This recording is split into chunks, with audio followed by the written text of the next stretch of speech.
Morning friends, आप सभी को बिहारी ट्रिक बबलू चैनल में स्वागत है।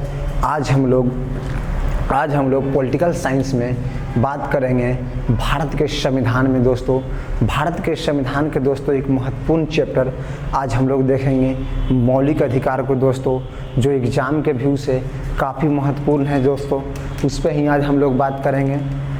मौलिक अधिकार दोस्तों, तो देखते हैं कि भारत के संविधान में मौलिक अधिकार का वर्णन, भारत के संविधान में मौलिक अधिकार का वर्णन अनुच्छेद कितना में है और भाग कितना में है। तो आइए दोस्तों देखते हैं।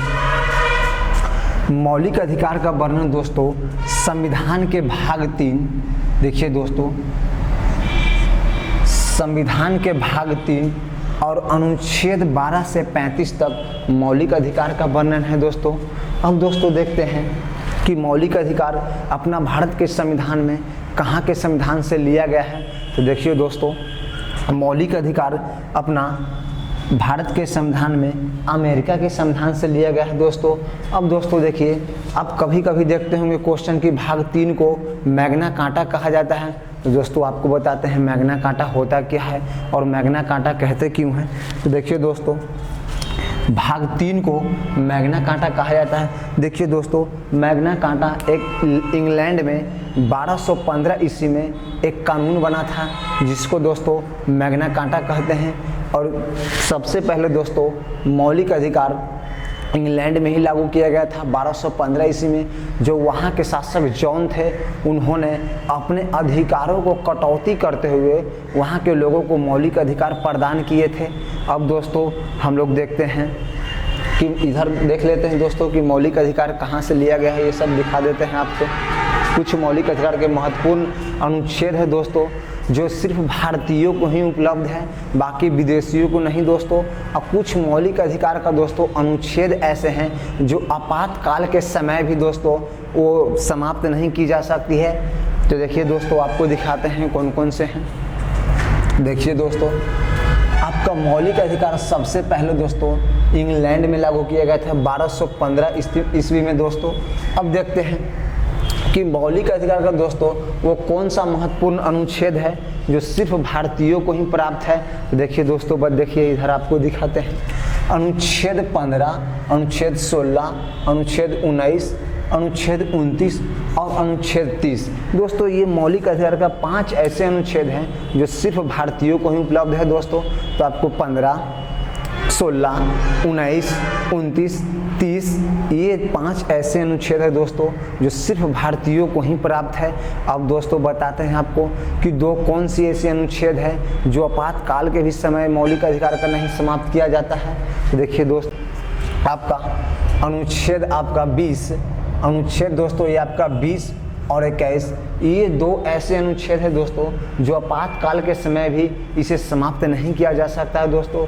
अब आपको बताते हैं कि दोस्तों मौलिक अधिकार के कुछ ऐसे अनुच्छेद हैं जो सिर्फ भारतीय व्यक्ति को ही प्राप्त है, विदेशियों को नहीं। तो जैसे दोस्तों कि मान लीजिए कि आप अमेरिका के रहने वाले हैं, आप अमेरिका के नागरिकता लिए हुए हैं, तो जो 5 जो दोस्तों आपका देखिए अनुच्छेद 15, अनुच्छेद 16 और अनुच्छेद 19, अनुच्छेद 29 और दोस्तों अनुच्छेद 30, ये 5 ऐसे अनुच्छेद है दोस्तों जो सिर्फ भारतीयों को ही प्राप्त है।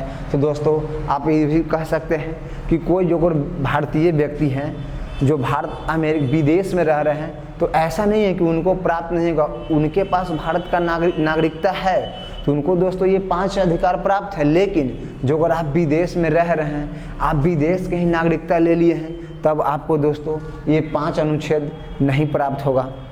ठीक है दोस्तों, अब हम लोग देखते हैं कि मूल संविधान में मौलिक अधिकार की संख्या कितनी थी, आज वर्तमान में कितना है दोस्तों। देखिए दोस्तों, मूल संविधान में मौलिक अधिकार की संख्या दोस्तों 7 थी, जिसे 44वें संविधान संशोधन के तहत संपत्ति के अधिकार को हटा दिया गया। देखिए दोस्तों, यहाँ हम लिख दिए हैं 44वें संविधान संशोधन के तहत दोस्तों 44वें संविधान संशोधन के तहत संपत्ति के अधिकार को हटा दिया गया है। अब दोस्तों वर्तमान में मूल अधिकारों की संख्या 6 हैं। तब हम लोग देखते हैं कि मौलिक अधिकार को सबसे पहले भारत का कौन सा पार्टी ने मांग किया था मौलिक अधिकार का दोस्तों, तो जो आपको हम बता देते हैं। देखिए दोस्तों, सबसे पहले मौलिक अधिकार का मांग कांग्रेस पार्टी ने किया था दोस्तों, जो देखिए आपका इस तरह से हम यहाँ लिखे हैं। कांग्रेस पार्टी ने 1923 ईस्वी में किया था दोस्तों मौलिक अधिकार का मांग। अब दोस्तों देखिए, मौलिक अधिकार को भारतीय संविधान में अधिकारों का अधिकार पत्र भी कहते हैं या गारंटी पेपर भी कहते हैं मौलिक अधिकार को। ठीक, अब दोस्तों हम आपको बताते हैं कि मूल संविधान में मौलिक अधिकारों की संख्या दोस्तों, मौलिक अधिकारों की संख्या 7 थी, जिसे 44वें संविधान संशोधन के तहत संपत्ति के अधिकार को हटा दिया गया। और उसे आप लोग से एक बात और बताना चाहते हैं कि जो अगर मौलिक अधिकार के इन सभी अनुच्छेदों को आप लोग ट्रिक के माध्यम से देखना चाहते हैं या याद करना चाहते हैं, तो इसके लिए आप लोग डिस्क्रिप्शन बॉक्स में जाएं और उसका लिंक दे दिया गया है दोस्तों, और उसमें इन सभी अनुच्छेदों को दोस्तों आपको ट्रिक के माध्यम से बता दिया गया है दोस्तों। आप लोग देखें, ज़रूर देखें दोस्तों। और आप लोग से दोस्तों छोटा सा रिक्वेस्ट है कि आप इन सभी बातों को नोटबुक में लिखें और अपने दोस्तों को शेयर करें और इस चैनल को सब्सक्राइब करें, फॉलो करें दोस्तों। और इस तरह के वीडियो पाने के लिए दोस्तों आप मेरे साथ बने रहिए। आपको दोस्तों पूरा पॉलिटिकल साइंस चैप्टर वाइज दोस्तों पढ़ा दी जाएगी इस चैनल पे दोस्तों। लेकिन हमने दोस्तों पहला ये वीडियो बनाया है मौलिक अधिकार का, इसलिए दोस्तों कि ये चैप्टर दोस्तों एग्ज़ाम के दृष्टिकोण से काफ़ी महत्वपूर्ण है दोस्तों, इसीलिए हमने पहले ये चैप्टर को लिया है। उसके बाद दोस्तों हम लोग अगला चैप्टर राज्य के नीति निर्देशक तत्व पे आएंगे दोस्तों। संपत्ति के अधिकार को कानूनी अधिकार बना दिया गया और उसे जोड़ दिया गया दोस्तों। अब देखते हैं दोस्तों, वर्तमान में मूल अधिकारों की संख्या 6 हैं, जो कौन कौन है दोस्तों आपको बतलाते हैं। देखिए, पहला है दोस्तों आपका समता का अधिकार या समानता का अधिकार। पहला दोस्तों आपका समता का अधिकार या समानता का अधिकार दोस्तों। देखिए, पहला है आपका समता का अधिकार या समानता का अधिकार दोस्तों। इसका वर्णन यह अनुच्छेद 14 से 18 तक में है, समता का अधिकार या समानता का अधिकार। दोस्तों आप लोग से एक छोटा सा रिक्वेस्ट है कि आप इस चैनल को सब्सक्राइब करें, लाइक करें और अपने दोस्तों को शेयर करें, और आप लोग इन सभी बातों को नोटबुक में नोट करते जाएं ताकि आपको किसी प्रकार की समस्याएं ना हो। तो अब दोस्तों हम लोग देखते हैं, पहला है आपका समता का अधिकार या समानता का अधिकार। यह अनुच्छेद 14 से 18 तक है दोस्तों। अब आपका दूसरा है स्वतंत्रता का अधिकार, जो दोस्तों आपका अनुच्छेद 19 से 22 तक है, स्वतंत्रता का अधिकार। अब दोस्तों आपका तीसरा कौन सा देखते हैं, तीसरा है शोषण के विरुद्ध अधिकार, जो दोस्तों आपका अनुच्छेद 23 से 24 में है, शोषण के विरुद्ध अधिकार। अब दोस्तों चौथा देखते हैं धार्मिक स्वतंत्रता का अधिकार। यह अनुच्छेद दोस्तों 25 से 28 तक है, धार्मिक स्वतंत्रता का अधिकार।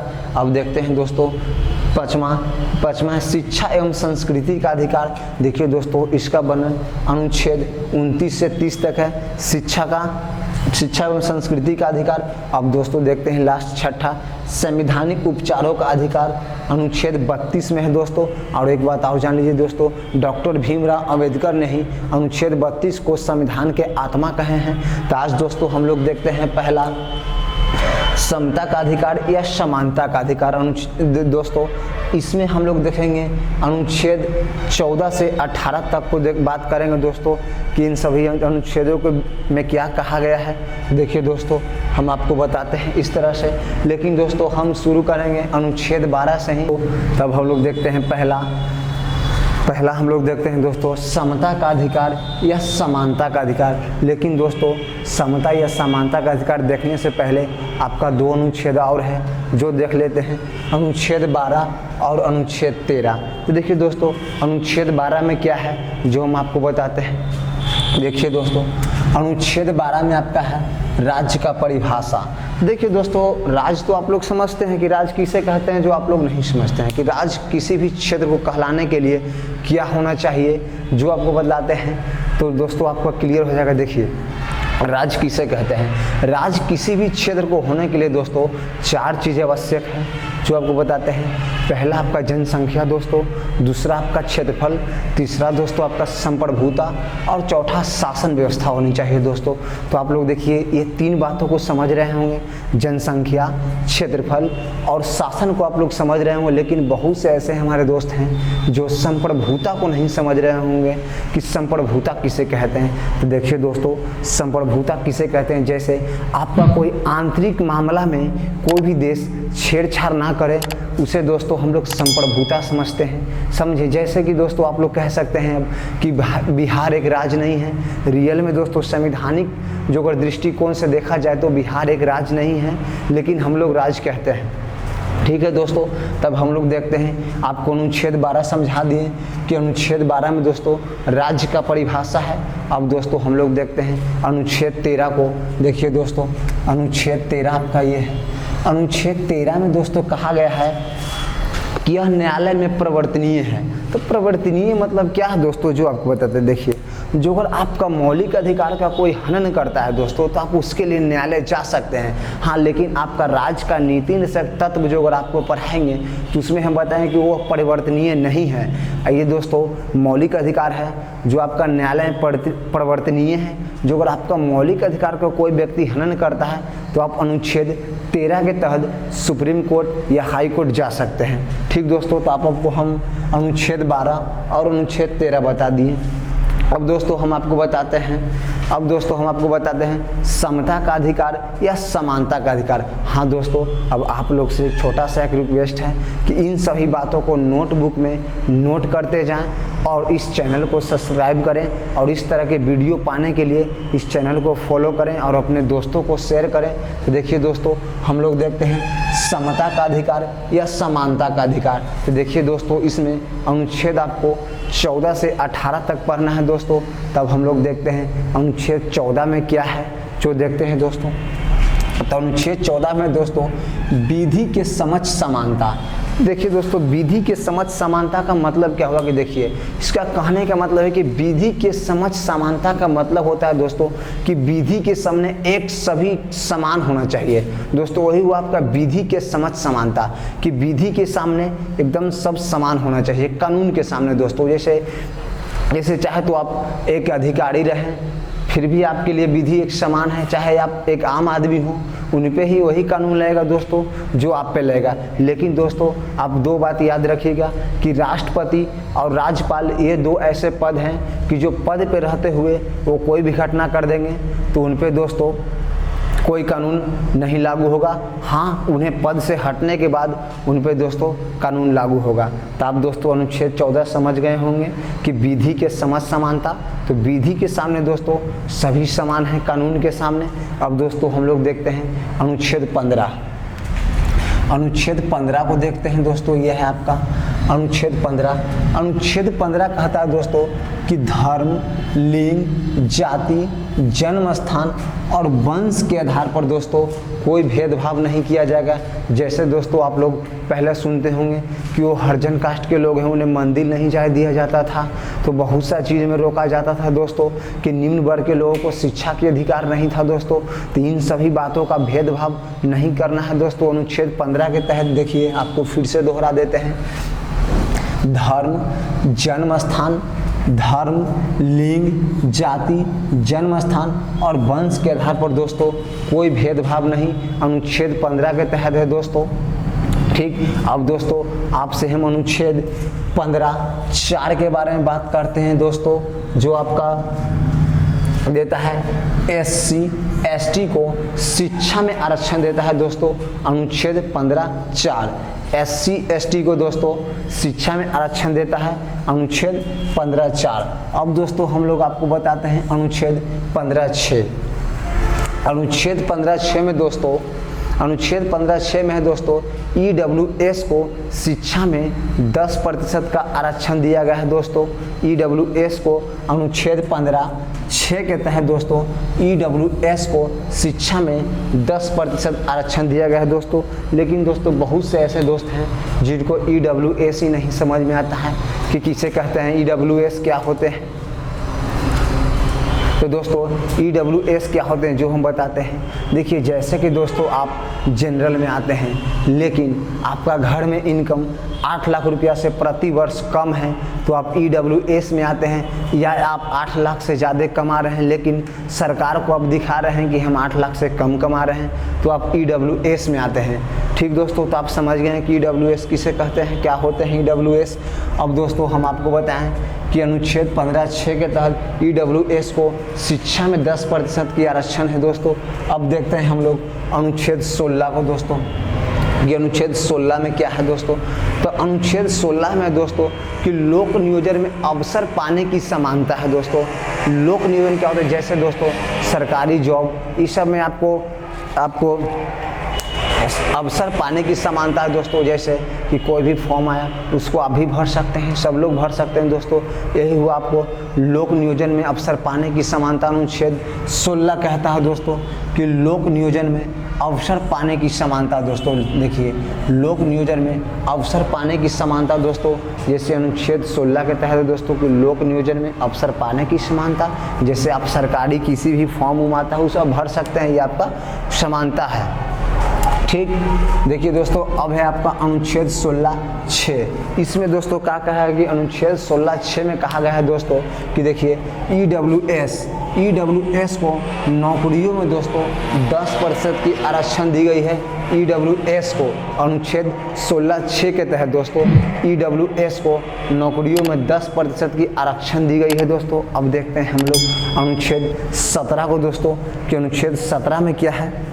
देखिए अनुच्छेद 17 में दोस्तों अस्पृश्यता का अंत है दोस्तों। तो बहुत से ऐसे दोस्त हैं जो अस्पृश्यता नहीं समझते हैं, हम बताते हैं अस्पृश्यता का मतलब होता है दोस्तों छुआछूत का अंत। जैसे दोस्तों पहले आप लोग देखते होंगे कि निम्न वर्ग के लोग को मंदिर नहीं जाने दिया जाता था, और कुछ ऐसे लोग निम्न वर्ग के होते थे जिन्हें छू देने पर लोग शुभ अशुभ मानते थे कि अशुभ हो गया है। तब उन सबको दोस्तों उन सभी बातों को दोस्तों अनुच्छेद 17 के तहत दोस्तों अंत कर दिया गया है। जो अगर आप किसी व्यक्ति को छूने से आप ऐसा वैसा बात मानते हैं तो आप उसका मौलिक अधिकार का हनन कर रहे हैं दोस्तों। अब हम लोग बात करते हैं अनुच्छेद 18 पे दोस्तों कि अनुच्छेद 18 में क्या है। तो अनुच्छेद 18 में दोस्तों उपाधियों का अंत। देखिए अनुच्छेद 18 में आपका है दोस्तों उपाधियों का अंत। तो देखिए दोस्तों उपाधियों क्या मतलब, कौन सा उपाधियों का अंत है जो हम आपको बताते हैं।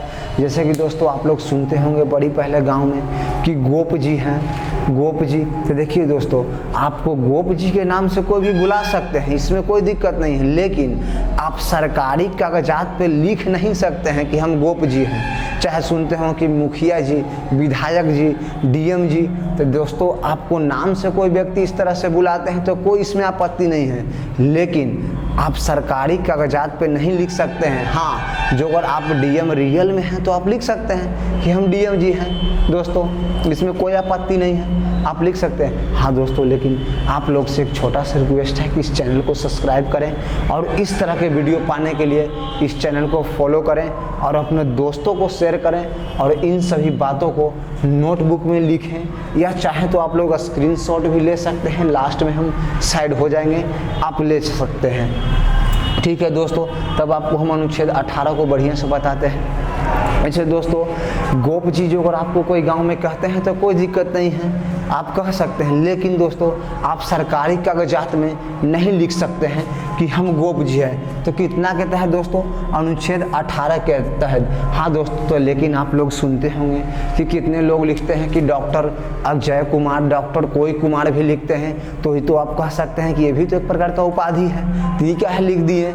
तो दोस्तों यहाँ रीजन है। देखिए जो अगर आपको सरकार किसी प्रकार के उपाधि देते हैं तो आप लिख सकते हैं, जैसे कि आप PhD किए तो आपको डॉक्टर की उपाधि मिलेगा, तो आप लिख सकते हैं कि डॉक्टर फलना कुमार जो आपका नाम है, आप लिख सकते हैं।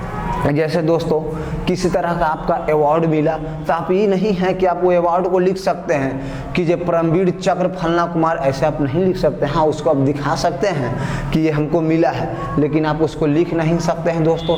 तो आप लोग समझ गए होंगे कि अनुच्छेद 18 में दोस्तों हमने बताया उपाधियों का अंत। तो यही बात है दोस्तों कि आप लोग अनुच्छेद 18 के तहत समझ गए कि उपाधियों का अंत है।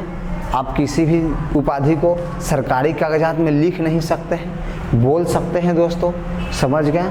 तो जय हिंद दोस्तों, इस वीडियो को समाप्त करते हैं। अगले वीडियो में दोस्तों हम आपको लेकर आएंगे दूसरा दोस्तों स्वतंत्रता का अधिकार। देखिए ये आपका है दोस्तों स्वतंत्रता का अधिकार। इसमें हम आपका बात करेंगे दोस्तों स्वतंत्रता के अधिकार पे अनुच्छेद, अगले वीडियो में बात करेंगे दोस्तों स्वतंत्रता के अधिकार पे। तो दोस्तों इस वीडियो को यहीं समाप्त करते हैं। जय हिंद दोस्तों।